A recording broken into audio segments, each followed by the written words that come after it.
Okay, switching gears now to talk about the scrotum in ultrasound. And this is a kind of a funny picture that somebody sent me of an actual testicle that seems to have a face on it. Like here's an eye, here's a nose, sort of looking up towards its owner, wondering about why it's in pain, maybe. I don't know. There's a lot of funny captions that people wrote on this website where this ultrasound appeared, but I'll spare you those inappropriate captions. So, anyways, we're going to be talking about the testicles and the scrotum in terms of the anatomy and how to acquire the images and how to interpret them. And just to remind you of the testicular anatomy, you've got the spermatic cord, and its vascular supply is very superior. And then we have, the ductus deferens that comes down, and essentially you've got the epididymis all the way back here. It's a pretty large structure, the epididymis. You've got the head, the body, and the tail of the epididymis. All of this is fair game on ultrasound. And then you've got the testicle itself, which is sort of broken down to where the seminiferous tubules are, and then the outside covering the tunica abuginea. And then the reedy testes is right between the testicle and the epididymis. And all the stuff you can see on ultrasound pretty easily, actually. The best equipment to use when you're doing ultrasound of the testicles is to take advantage of the fact that since the testicles are very superficial structures, you can use the linear transducer. That 7.5 to 12 megahertz linear probe. It's got excellent image quality. You're going to start with the grayscale and then move into the Doppler evaluation.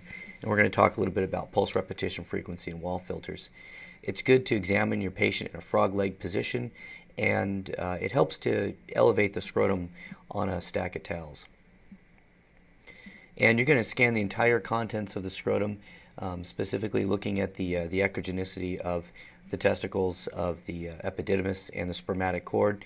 And the good news is you've got the contralateral side as your control, so you can always compare the two back and forth. I do that quite a bit. Many times I start on the normal side to try to get a beat on the anatomy and then move over to the affected side.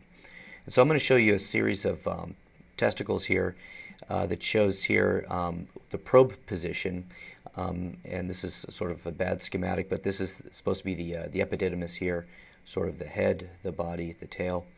The spermatic cord is up here, and this is the probe position. So you start in the sagittal plane here, and the probe does pick up maybe a small portion of the epididymis, the head of the epididymis here. But this whole structure here is the testicle. This is the scrotal skin seen up here. And then we move the transducer maybe a little more superiorly here. Now we're along the long axis of the epididymal, of the head of the epididymis as it comes around here. We can see it just along here, with the spermatic cord seen up here. So spermatic cord, head of the epididymis, and then the superior portion of the in this case the left testicle seen here. Although this diagram does have it on the right side as we're looking at the testicles. Remember, the left testicle hangs a little bit lower. Even though this is labeled as left, the diagram is over the right side. Sorry for that confusion. They look identical on ultrasound, so it probably doesn't matter.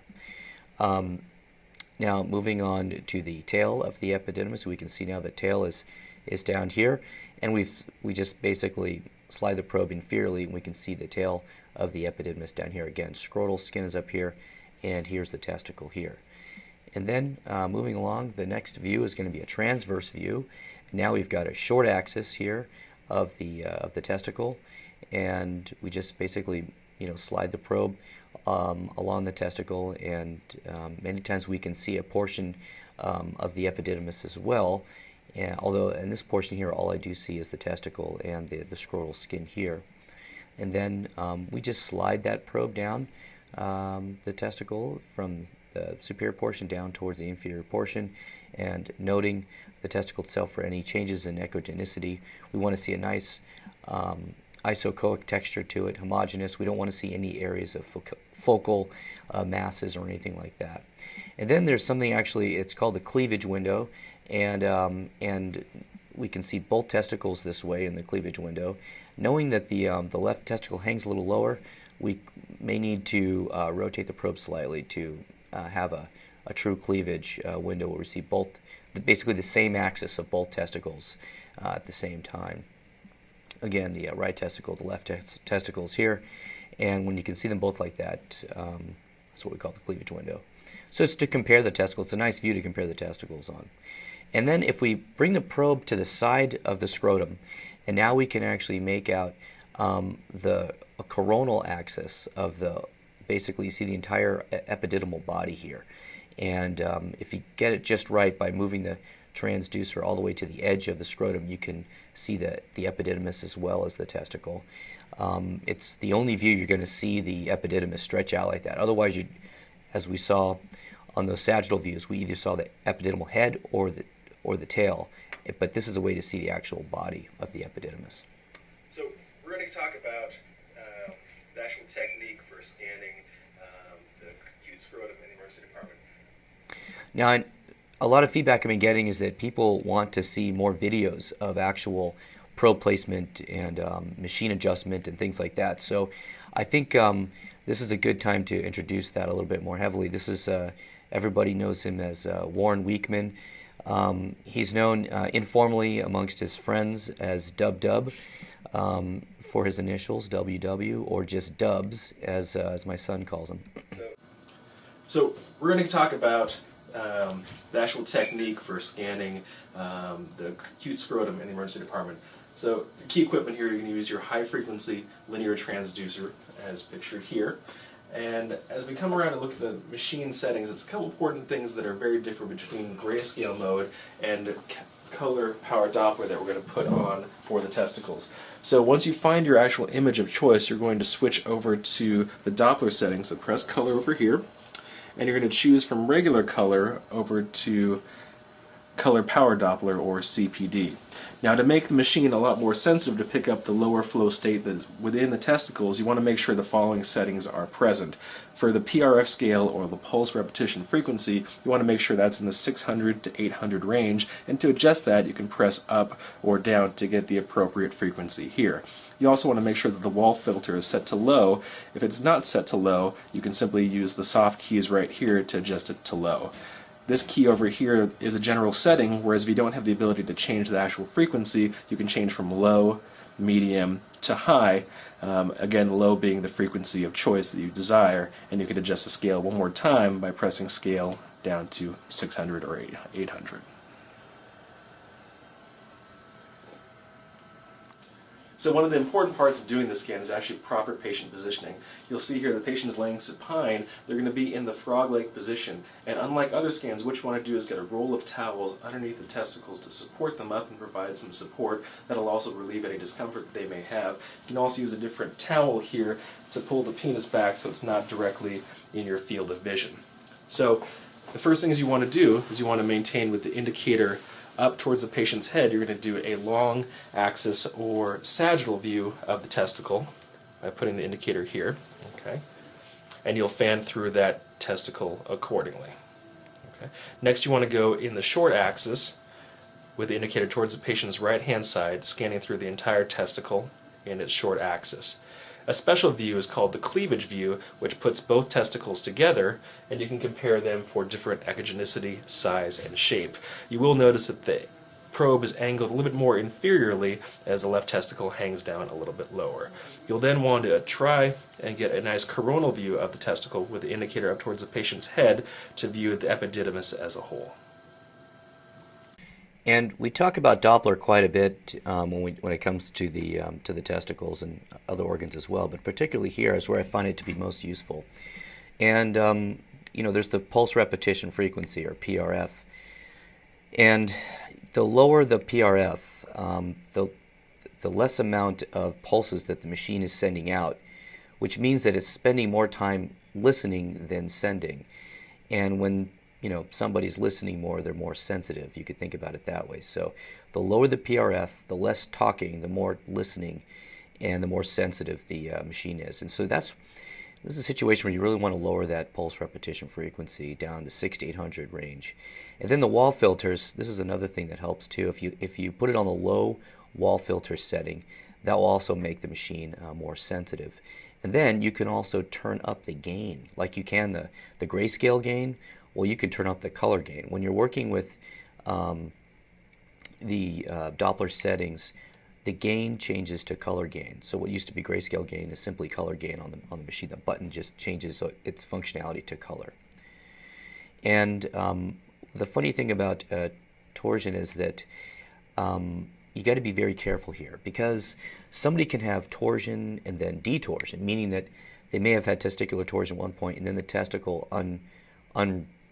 untwisted itself, and now there's flow there again. In fact, the flow, once it detorses, can sometimes be hyperechoic, or I should say not hyperechoic, but hypervascular.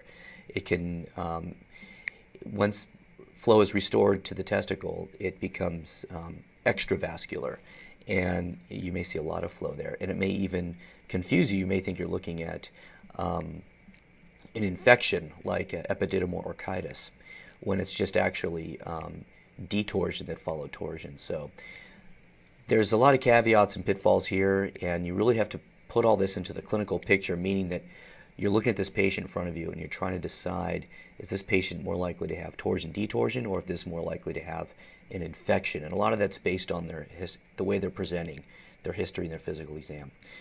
So with that caveat in mind, there are some basic general principles here with regards to testicular torsion. So first of all, when you look at a testicle and you're trying to decide whether it's got flow or not, you got to look at the asymptomatic testicle first and get a good beat on how the flow is to that testicle. When you slide the probe over to the testicle that you're concerned about and there's no flow seen to that testicle, well, that certainly adds to your suspicion that this testicle it could be torsed. And so that would make me very concerned. If I saw flow on the other side in the same Doppler settings, I didn't see flow on the symptomatic side, well, that's going to really make me want to find a urologist very quickly to help this testicle out. And then the other thing is, you can see flow around the surface of the testicles. That doesn't rule out torsion. You need to see the flow down in the testicle itself, the blood vessels that penetrate through the testicle. Those are the blood vessels you're looking at, because you can have capsular flow, which is around the outside, the surface of the testicle, but you need to see the centripetal vessels, the ones that run through the testicle. And again, we can have reactive hyperemia of the tunica vaginalis. That's not testicular flow. That's around the capsule. You need to see the penetrating vessels.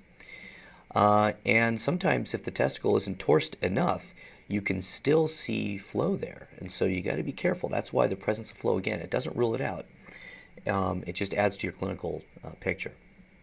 So this is an example here of color flow Doppler. The blue is flow in one direction, and then the red is flow in another direction. In this case, the red is arterial, and the blue is venous. Well, how do we know? We put this is a combination of both color flow and pulse wave Doppler. So here's that little TIE fighter.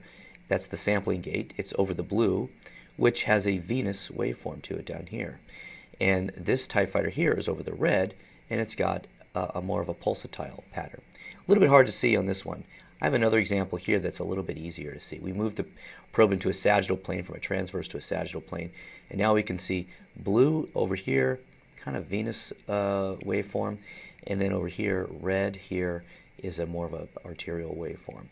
But this is a normal flow pattern we can see here of just, there's arterial and venous flow seen on this testicle here. This is not a sonocyte machine. This is a different machine called Siemens Acuson.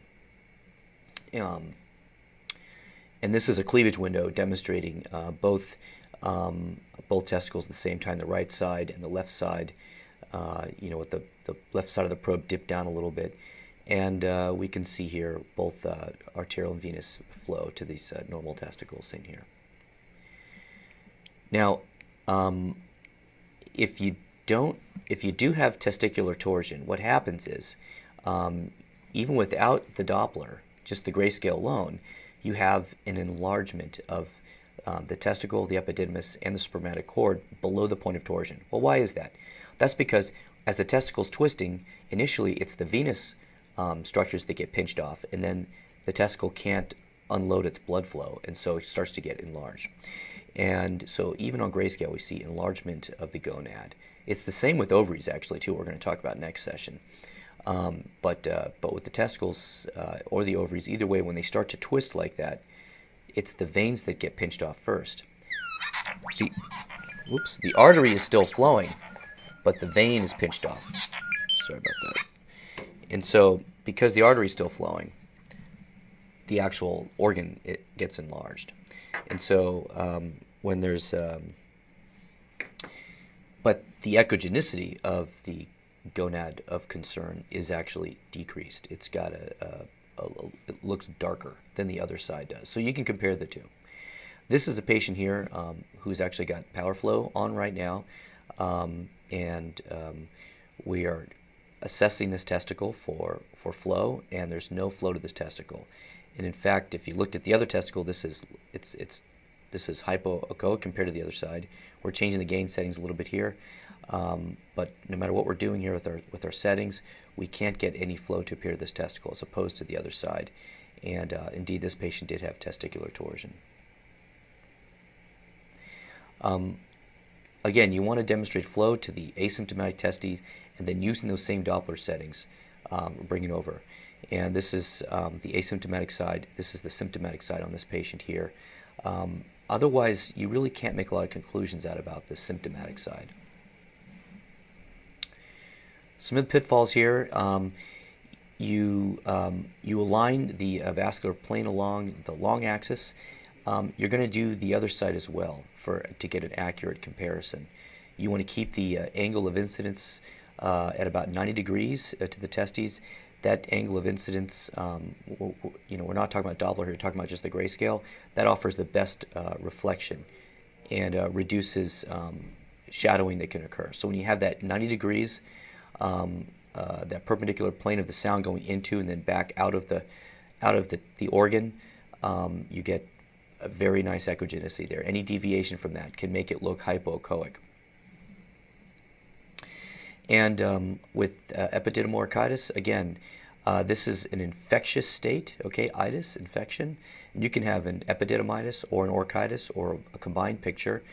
It's sort of a spectrum. Sometimes it starts with epididymitis and then moves into the testicle, and then you get the orchitis, epididymal orchitis picture like that.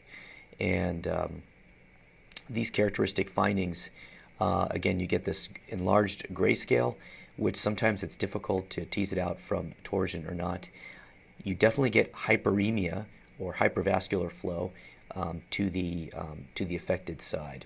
With infection, you get increased flow there, and it looks like this.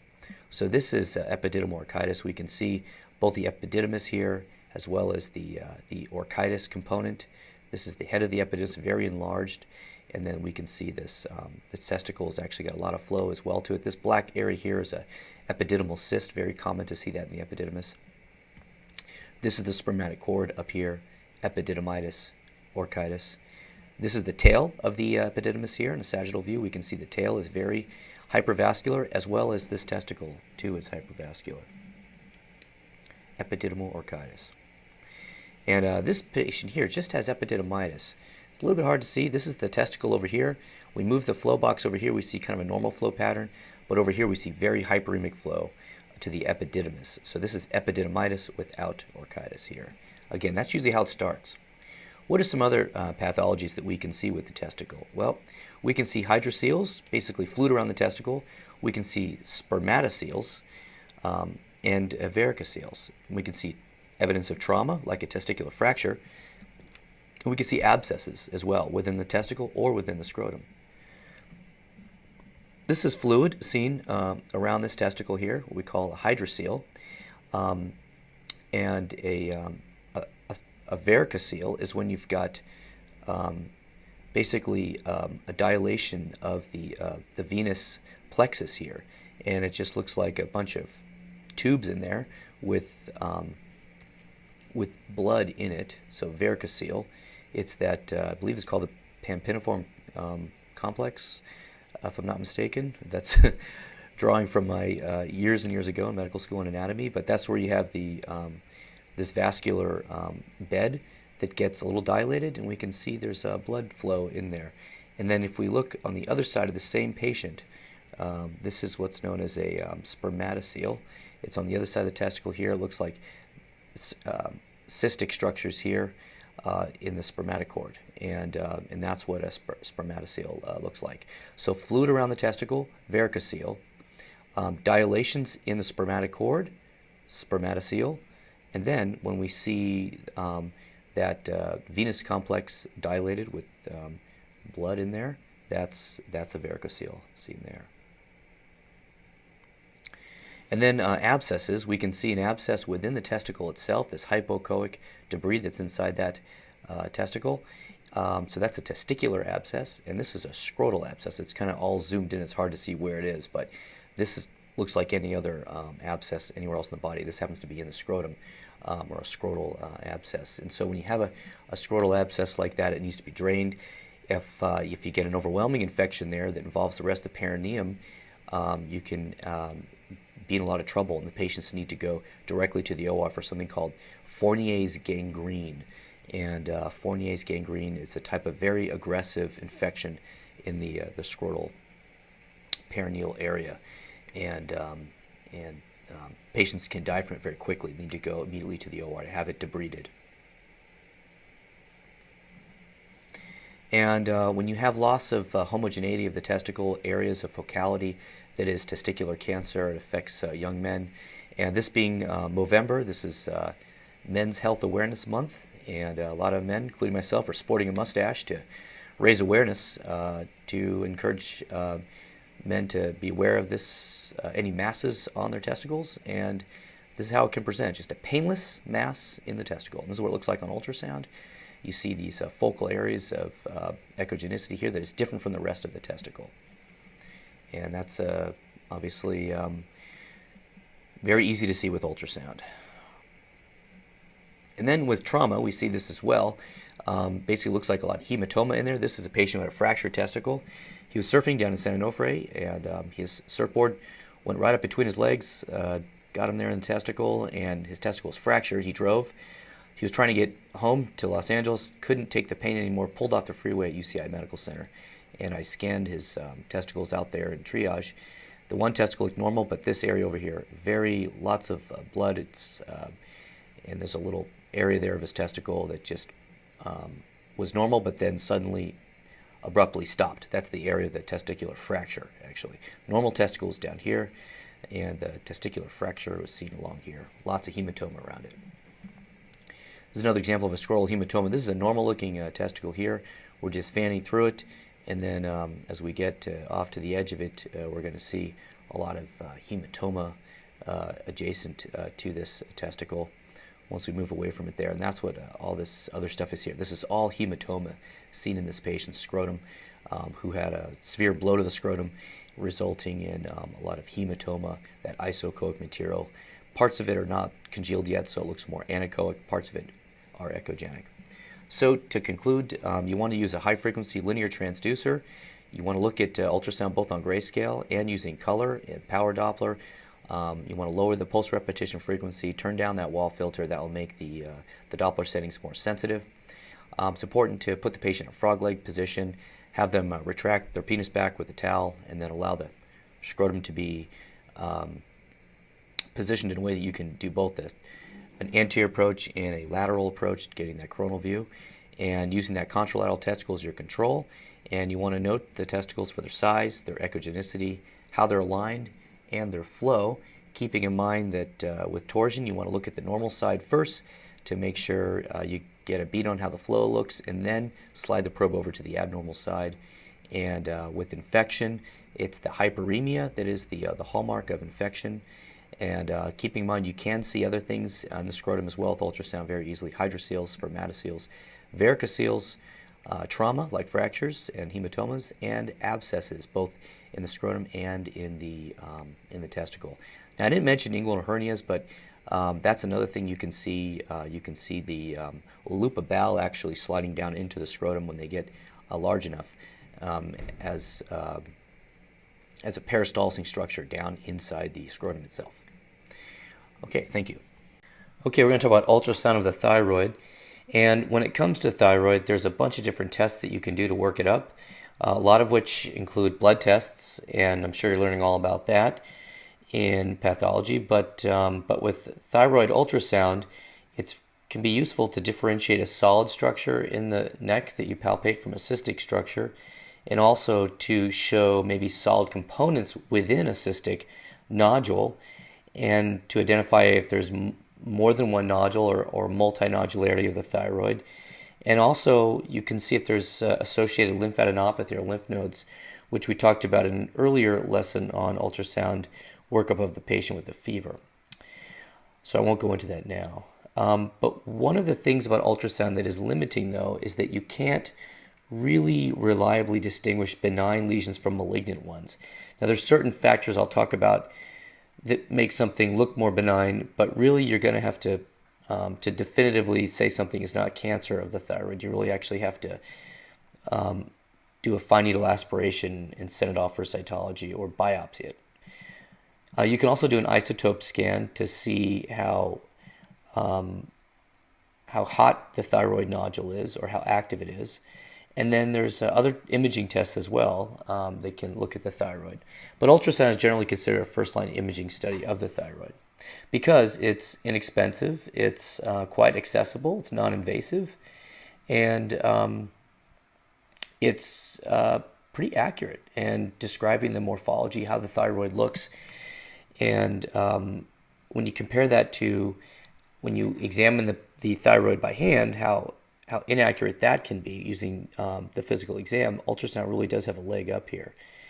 And you can also see thyroid nodules that you never would have picked up with your hand, smaller ones that were unsuspected on the physical exam. And that's why some really advocate ultrasound for being a screening technique for early thyroid cancer. And keeping that in mind, however, there is a similar thyroid cancer rate in non-palpable and in palpable lesions. So just something to think about. While the rate of thyroid cancer is similar in both non-palpable and palpable nodules, whether patients with screening detected thyroid cancer have better cure rates, quality of life, or survival than patients with clinically detected thyroid cancer, meaning through palpation, remains unclear currently due to lack of research. Now, this is what a normal thyroid looks like.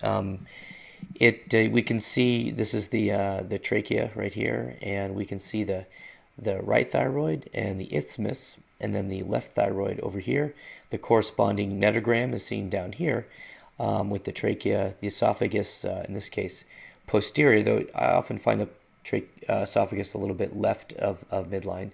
And we can make out this thyroid as it goes all the way across here pretty easily, actually, with ultrasound, because it's so superficial. It really lends itself well to using the high frequency linear probe, which gives us really nice images.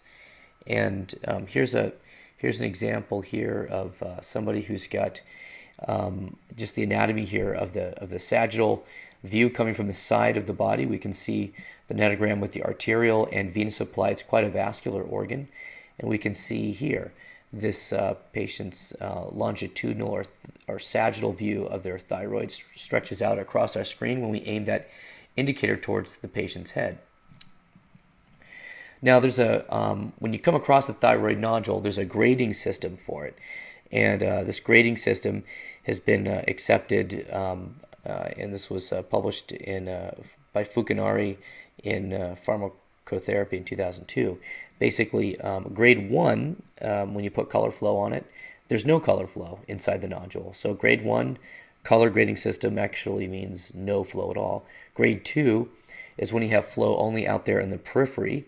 Grade 3 is where you've got penetrating flow with moderately rich vascularity. And then grade 4, the most amount of flow, what they call high velocity penetrating flow with a very vascularly rich state.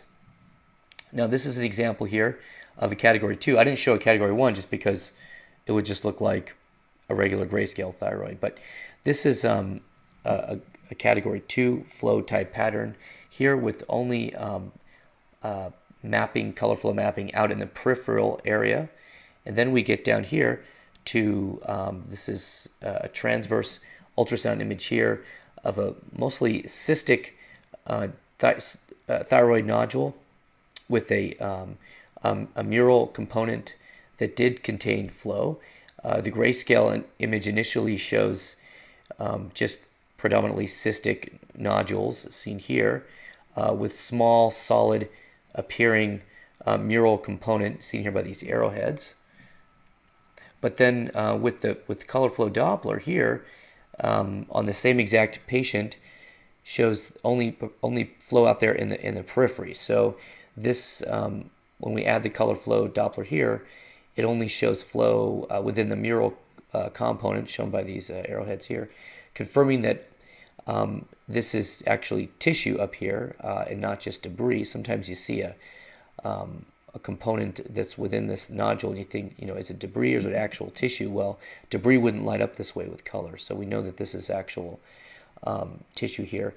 And ultrasound guided fine needle aspiration was done where they took a needle into this nodule and into this region here, and basically the lesion was benign at cytologic examination. This next one here is a grade 3 penetrating color flow mapping with a moderately rich vasculature seen here. We can make out the carotid arteries bilaterally here. So this is the left thyroid. It looks pretty normal to me. Here's the isthmus. We come across the right thyroid, and it's got this nodule on it, this hypoechoic mass seen over here anterior to the rest of its thyroid. And it shows a moderately rich vascular component consistent with Doppler category 3 type of mapping. And then finally, here's a category 4 high velocity penetrating flow mapping with that's very vascularly rich. And you can see that there's a nodular structure here, maybe even another nodular structure down here, another one, I think I see one up here. And there's a lot of high velocity penetrating flow seen in this particular nodule. This is just a side-by-side image of the same thyroid nodule to demonstrate the role of color Doppler. On the image on the left, you see a grayscale, predominantly solid thyroid nodule. That's what this whole structure is here, the thyroid nodule. The rest of the normal thyroid tissue is down here. And then when we add the color flow, we can see marked internal vascularity. And when you see all this vascularity like this, it really suggests, at least there's a higher likelihood that this nodule is malignant. And this patient indeed turned out to have a papillary carcinoma of their thyroid gland. So when it comes to certain red flags that make us more concerned for cancer, again, you got to do a biopsy to confirm it, but certain red flags, if the patient's male, the extremes of age, if they have a nodule there, if they're less than 20 or greater than 60, if it exudes a rapid growth pattern, if it's greater than 4 centimeters, or it shows signs of local invasion, like the patient has a symptom of hoarseness or the difficulty swallowing, those kinds of things can make you more concerned about it.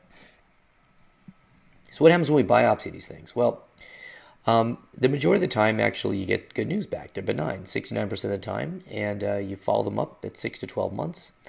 And if there's no change, you would probably do nothing. But should there be a morphologic change there, one would consider repeating that biopsy. About 17% of the time, you just don't get enough sufficient tissue back in your fine needle aspiration. And I think that when you do it under ultrasound guidance, that is actually less. You get better results. And so that insufficient value there of 17%, I think that reflects the era prior to doing a lot of ultrasound guided fine needle aspirations. And about 1 in 10 of them appear suspicious on the path report. And these can be follicular neoplasms, of which 85% are benign adenomas. But then it turns out that 5% of the total results here are malignant. And so obviously those are the ones that are going to need to be dealt with. So that's what happens when you do a biopsy. And another thing that comes up a lot with the thyroid is Graves' disease. And you can see that you've got this really hypervascular thyroid nodule here in the setting of Graves' disease. And you can see many times the patient's got the prominent ocular proptosis. We see here large goiter in the neck. This whole autoimmune situation going on here with these very hyper vascular thyroid nodule seen here, very consistent with Graves' disease when we see that type of pattern, just generally enlarged and hypervascular, just revved up thyroid gland. Now sometimes you see these punctate echogenicities within a thyroid gland, and that's basically a little concerning there for a malignancy. In fact, some would even say highly suggestive of malignancy. This is a sagittal view here of the thyroid, and we can see this part here has got these this nodule here has multiple fine echogenicities with the arrows showing here. The arrowheads outline the nodule in this thyroid, and fine needle aspiration and surgery both confirmed this was a papillary carcinoma. And here's another example here of punctate echogenicities in the thyroid nodule. Here's a transverse view in this case with the arrowheads outlining the thyroid nodule, and this cystic structure within here. Here's this comet tail. In this case, this comet tail, I should say this echogenic structure here had a comet tail artifact with it, and when you see a comet tail artifact associated with a hyperechoic punctate lesion, you're a little bit more reassured. And these comet tails have to do with the colloid crystals within the thyroid nodule, which are benign. And so I'm going to go back one slide and show you the punctate crystals that don't have the comet tails. In other words, these are hyperechoic bright dots here in the thyroid that they don't have a comet tail that comes down, as opposed to, and I realize as I'm saying this, it's very subtle, but over here, this one does have a comet tail. And so this one turned out to be benign at biopsy. And this is a situation here where we're seeing a sagittal view here of another thyroid mass. This one turned out to be papillary carcinoma. And again, you need to really biopsy these to know for sure. This cystic nodule seen here in this thyroid here went and had a fine needle aspiration. Presumably, it was going to be benign, and indeed, it turned out to be benign on the path report. And so, again, the more cystic these structures are, the more likelihood that these are turn out to be benign. And it says here, fine needle aspiration not performed. Actually, there was one performed, and it turned out to be benign. So that was good. Here's another patient here who's basically got a large goiter, and we're doing an ultrasound in our emergency department on this patient's goiter, and we're seeing a very large multinodular structure here that extends out across the screen, and unfortunately they didn't use any color on this particular view, but if they did, you would see a really hypervascular organ consistent with a goiter in the setting of Graves' disease. And here's another one here that's got a very large, complex thyroid mass. Some parts are solid, some parts are cystic, and we can see the vasculature there in the neck, carotid, IJ. The carotid is right next to the thyroid. This is the left neck over here. We can see that's got multiple cystic structures to it.